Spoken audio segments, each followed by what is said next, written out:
So hi hello friends, మిత్రులందరికీ అయితే నమస్కారం.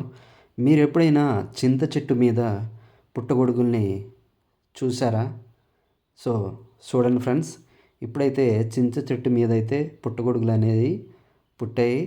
చూసారా?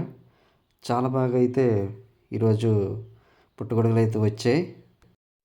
వర్షం లేనందు కారణం వలన బహుశా ఈ పుట్టగొడుగులు తీద్దామంటే పుట్ట తడిగా ఉండదు కదా, దానివల్ల పుట్టగొడుగులు తీయడం అనేది అయితే కొంచెం కష్టమవుతుంది. సో దొరికాయి కాబట్టి నేనైతే తీయాలి, కంపల్సరీ నేనైతే వదులుకోను. ఎందుకంటే సంవత్సరానికి ఒకసారి వచ్చే పంట ఇది. సో నేనైతే ఈ పుట్టగొడుగులను అయితే ఇప్పుడు తీస్తాను. సో చూపిస్తాను చూడండి ఫ్రెండ్స్, చుట్టుపక్కల అయితే ఎలా వచ్చాయి. చింత చెట్టు పైన కూడా పుట్టగొడుగులు చూడండి ఎలా కనిపిస్తున్నాయి.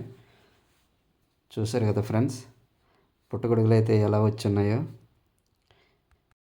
సో ఫ్రెండ్స్, ఇప్పుడైతే నేను తీస్తున్నాను. చాలా గట్టిగా ఉంది, తెగిపోతున్నాయి కూడా. ఎందుకంటే వర్షాలు పడి తగ్గిపోయాయి కాబట్టి ఇంకా పుట్ట అనేది చాలా గట్టిగా అయిపోవడం వల్ల రావట్లేదు. లేదంటే చాలా బాగా వస్తాయి, చాలా పెద్దవిగా వస్తాయి, చాలా దీనిగా ఉంటాయి.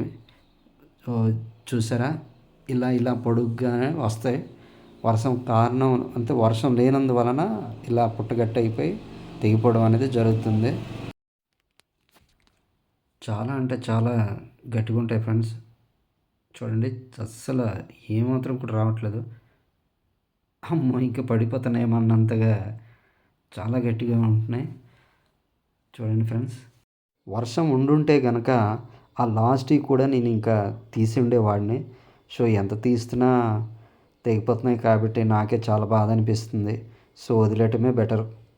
సో ఫ్రెండ్స్, వీడియో అయితే మీకు నచ్చిందని అనుకుంటున్నాను. అలాగే ఈ ఛానల్ని లైక్ చేయండి, షేర్ చేయండి, సబ్స్క్రైబ్ చేయండి. Thank you for watching.